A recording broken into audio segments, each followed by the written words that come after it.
Tu as déjà joué à pierre-feuille-ciseaux pour décider de quelque chose? Qui paie le resto? Qui va s'asseoir au premier rang? Qui ose aller parler à quelqu'un? Tu connais ce sentiment. C'est censé être totalement aléatoire.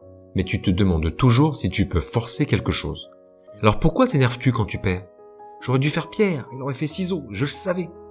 Parce qu'on déteste le hasard. Dans les animés aussi, on voit des personnages jouer leur destin sur un geste.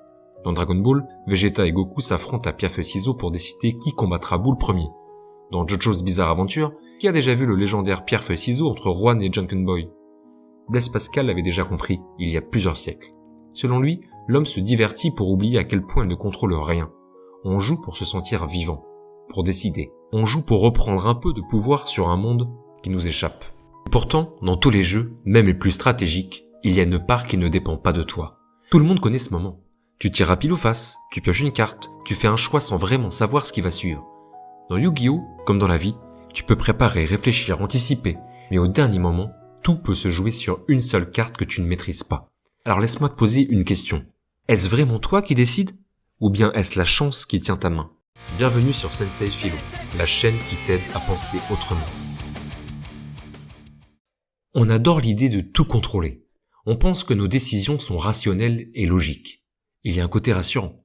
Dans Yu-Gi-Oh, pour Kaiba, perdre n'est pas une question de destin. C'est une question de pouvoir, de force, une question de maîtrise.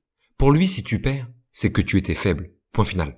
Mais en vrai, même si tu optimises ton deck, même si tu as répété 100 fois tes combos que tu es prêt, il reste la pioche. Incontrôlable. C'est comme au lancer de dés ou à pierre-feuille-ciseaux. Même avec toute la volonté du monde, il reste un moment où tu ne sais pas. Et pourtant, beaucoup de gens prétendent avoir des techniques. Au Shifumi, jeu qui est né en Asie et qui existe depuis le XIIIe siècle, des études ont même été menées par des chercheurs pour gagner à ce jeu de hasard. Les joueurs ont tendance à développer inconsciemment une stratégie qui permet d'anticiper les choix de l'autre. Les gens font souvent pierre en premier. Le joueur ayant gagné la première manche reproduit quasi systématiquement le geste qui lui a permis de l'emporter. À l'inverse, le perdant a tendance à changer de signe. Je vais faire feuille parce qu'il pense que je pense qu'il pense. C'est fascinant. On essaie d'inventer de la stratégie là où il n'y a que du hasard. Et ça nous amène directement à Spinoza.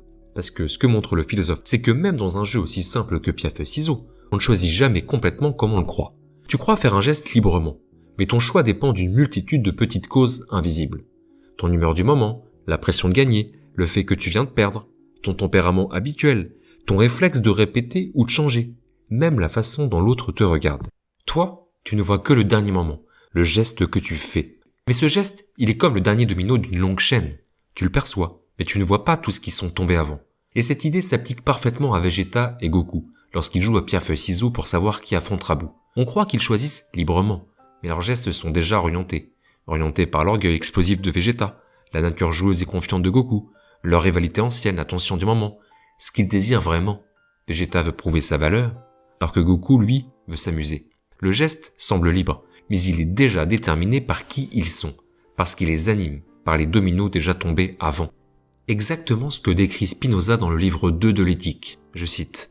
« Les hommes se trompent en ce qu'ils pensent être libres, et cette opinion consiste en cela seul qu'ils sont conscients de leurs actions, et ignorants des causes par lesquelles ils sont déterminés. Pour dire autrement, nous nous croyons libres parce que nous sentons nos décisions, mais nous ne voyons pas les causes qui nous conduisent à les prendre. Dans la vie courante, c'est pareil. Tu choisis un métier, mais ton choix est façonné par ta famille, tes profs, les opportunités, les échecs, les encouragements. Tu décides d'aller quelque part. Mais si ton bus n'était pas arrivé en retard, que tu n'avais pas regardé telle info, il n'y serait sûrement pas allé. Tu veux quelque chose. Manger ta banane par exemple. Et ton désir lui-même de manger cette banane a une histoire qui t'échappe en partie. Pour Spinoza, ça s'appelle le déterminisme. Et ce n'est pas un fatalisme. Il ne dit pas qu'on ne décide rien. Il dit que nos décisions ne naissent jamais de nulle part. Elles sont le résultat d'une chaîne de causes qu'on ne voit pas toujours. Ce qui peut ressembler à de la liberté n'est souvent que le dernier domino. Et si Spinoza nous montre que nos gestes ne naissent jamais de nulle part, un autre philosophe va encore plus loin. Est-ce que même quand on croit comprendre pourquoi les choses arrivent, on se trompe peut-être encore? Autrement dit, non seulement nos décisions sont déterminées, mais en plus, nous interprétons mal ce qui nous arrive. Et c'est exactement ce que va expliquer le philosophe David Hume. Hume disait « On croit comprendre la cause des choses, alors qu'on ne fait qu'observer des répétitions. » En clair, tu penses savoir pourquoi tu as gagné, tu penses savoir pourquoi tu as perdu. C'est surtout une histoire que tu te racontes. Notre idée de causalité vient d'une habitude mentale construite à force de voir des événements se suivre. Par exemple, j'allume une bougie, la flamme apparaît, puis je recommence, encore et encore. Je finis par croire qu'allumer la mèche cause la flamme. Si vous voulez pousser plus loin la réflexion sur Hume, je vous invite à aller voir ou écouter ma vidéo sur comprendre l'empirisme avec Hunter x Hunter. Revenons à la réflexion de David Hume, que l'on peut rapprocher avec la notion de biais d'autocomplaisance. Elle désigne la tendance des gens à attribuer la causalité de leur réussite à leurs qualités propres, et leurs échecs à des facteurs qui ne dépendent pas d'eux. Quand tu gagnes, c'est parce que tu es fort. Quand tu perds, c'est juste la faute à pas de chance. On fait tous ça. Et dans un manga, ce réflexe est montré de manière brutale, presque chirurgicale. Bienvenue dans Kaiji. C'est l'histoire de Kaiji Ito, un jeune homme surendetté jusqu'au cou. 3 ans après son arrivée à Tokyo, Kaiji est au fond du trou. Il n'a pas travaillé de l'année. Il n'a pas de pouvoir, ni de talent particulier. Un jour, on lui propose une solution miracle. Soit il travaille 11 ans afin de rembourser une dette astronomique, soit il embarque à bord d'un paquebot de croisière avec l'espoir de toucher en une nuit un pactole. Il s'agit là d'un espoir. Et le navire, sur lequel les joueurs tous endettés embarquent, se nomme l'Espoir. Et quel espoir? Participer à des jeux d'argent organisés par une élite qui observe les joueurs comme des rats de laboratoire. Ça vous rappelle quelque chose? Une série peut-être? Squid Game, oui. Et avant Squid Game, il y avait Kaiji. Le même principe. Des gens désespérés, forcés de jouer leur survie sur des paris absurdes, cruels et souvent manipulés. Et c'est là que Hume revient. Dans Kaiji, les joueurs pensent maîtriser le hasard. Ils pensent qu'ils ont compris le jeu. Ils croient que leur victoire prouve leur intelligence. Ils pensent que leurs pertes sont juste pas de chance. Mais le jeu démontre ça. Le hasard devient un miroir. Il révèle ce que les personnages refusent de voir. Ils refusent d'ouvrir les yeux sur leur naïveté, leur orgueil, leurs illusions, leurs mensonges, leur panique, et parfois leur génie, qui naît uniquement dans le chaos. Kaiji croit comprendre, puis il découvre qu'il n'avait compris qu'une partie, qu'il avait juste vu des répétitions et bâti dessus une illusion de maîtrise. C'est exactement ce que disait Hume. Et dans nos vies, c'est pareil. Tu crois que tu contrôles ton avenir? Que tout repose sur des choix rationnels? Et pourtant, ton meilleur ami est entré dans ta vie parce que tu t'es assis à gauche et pas à droite. Tu as rencontré la personne qui vit avec toi parce que tu étais là où tu ne devais pas être à la base. Ta passion actuelle vient peut-être d'une vidéo YouTube que l'algorithme t'a lancée par hasard. Nos vies semblent logiques sur le papier, mais en réalité, ce sont des collisions de micro-hasards. Hume nous dit, tu crois comprendre, mais tu ignores tout ce que tu ne vois pas. Et ça fait peur. Alors on préfère l'illusion. On préfère l'histoire où on contrôle tout. On préfère le récit où on est le héros, les stratèges, les maîtres du jeu. Comme dans Kaiji, où chacun se raconte qu'il va comprendre le système. Sauf que ce n'est pas la vérité. La vérité, c'est que le hasard nous terrifie. Alors pour calmer cette peur, on se raconte des histoires. On fabrique du sens, on simplifie. Et si on arrêtait? Si on regardait le réel comme il est, sans maquillage? Il existe pourtant une autre manière de voir les choses. Une manière qui ne nie pas le hasard, et qui apprend à vivre avec. Le hasard n'est pas l'ennemi. Il est un paramètre du réel. C'est ce que le philosophe Épictète explique dans son manuel.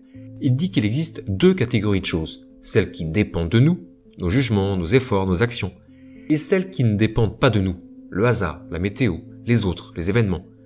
Si tu veux en savoir plus sur Épictète ou sur le stoïcisme en général, je t'invite à aller voir ou écouter ma vidéo sur comprendre le stoïcisme avec Demon Slayer. Revenons à Épictète. Sa sagesse tient en une phrase. Ne te détruis jamais pour ce que tu ne contrôles pas. Pas pour la carte que tu pioches. Ne te détruis pas pour la situation qui tombe au mauvais moment. Ni pour la décision que quelqu'un d'autre a prise. Ça ne veut pas dire qu'il faut subir, loin de là. Ça veut dire, concentre ton énergie là où elle peut réellement agir. Et ça, les mangas le montrent à merveille. Dans One Piece, Luffy ne gagne presque jamais parce qu'il a prévu ce qui allait arriver. Il gagne parce qu'il s'adapte au lieu de s'effondrer. Il gagne parce qu'il transforme l'imprévu en mouvement. Dans Naruto, Shikamaru est sans doute l'un des plus grands stratèges du shonen. Mais son génie ne vient pas d'un contrôle total. Il vient de sa capacité à laisser de l'espace pour ce qui n'était pas prévu. Une marge de manœuvre, une ouverture, un plan B, un plan C ou D. C'est exactement ce qu'enseignait Épictète. Tu ne maîtrises pas ce qui arrive, mais tu maîtrises la manière de répondre. Et il existe un mot pour désigner cette capacité à laisser le hasard devenir une chance. La sérendipité. Un mot barbare qui désigne le fait de faire par hasard une découverte inattendue, qui par la suite s'avérera fructueuse. La sérendipité, ce n'est pas la chance magique. C'est quand tu trouves quelque chose d'utile ou de précieux alors que tu cherchais tout autre chose. La sérendipité, c'est un heureux hasard, mais reconnu comme tel par ta manière d'être. Les mangas en sont remplis. Dans One Piece, la rencontre entre Luffy et Zoro n'était pas prévue. Elle n'était pas voulue, c'est un pur accident. Cet accident fonde tout l'équipage. Dans Naruto, Jiraiya tombe littéralement sur Naruto par hasard. Et ce hasard déclenche une relation maître-élève qui change le destin de Naruto et du monde. La sérendipité, ce n'est pas un hasard qui t'aime. C'est toi qui apprends à voir dans l'imprévu une occasion de grandir, une occasion d'apprendre, de bifurquer.